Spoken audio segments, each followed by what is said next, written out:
One of the oldest and still the finest strategies ever taught was created many, many years ago, and it is called the Ben Franklin balance sheet.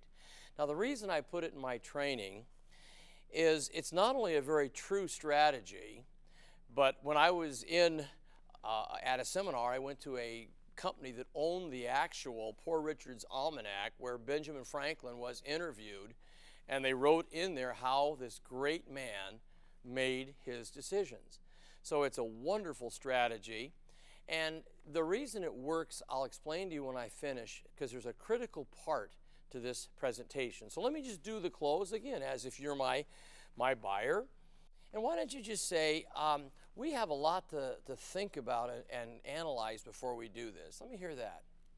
We have a lot to think about, analyze before we do that. So I now decide I'm going to do the Ben Franklin balance sheet, okay? I'll just turn to the wife or the husband. As you know, John, we Americans have long considered Benjamin Franklin one of our wisest men.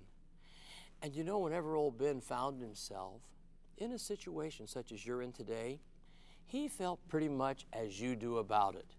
If it was the right thing to do, he wanted to be sure and do it. If it was the wrong thing, he wanted to be sure and avoid it. Isn't that about the way you feel too?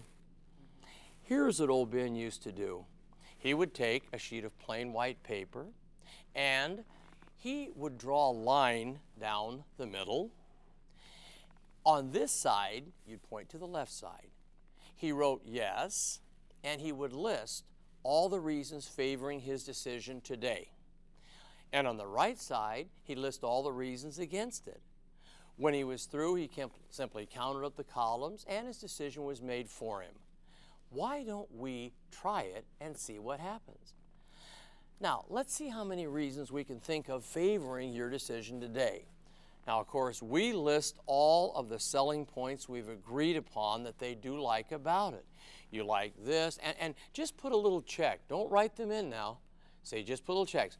We've agreed that the vehicle, of course, has more comfort than any you've ridden in. We said the economy is what you're looking for. The color, you just flipped over, Mary.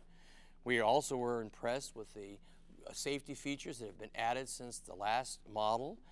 We also said that this is going to give you the status you want in your area with your friends. I saw how excited you got when we talked about the cars your other friends have. And can you come up with any more? Now, oftentimes the one that wants it will add one in the yes column. And don't let that shake you. I mean, I don't want you to go, whew, good, come on in here. No, they'll just very nicely say, well, don't forget that. This is important to us. We put that down. Then we do the same thing. Let's see how many reasons you now can think of against it. And of course, we don't help on the right side. We took care of the left side. Then you simply say, now let's count them up. 1, 2, 3, 4, 5, and draw this, make a 6.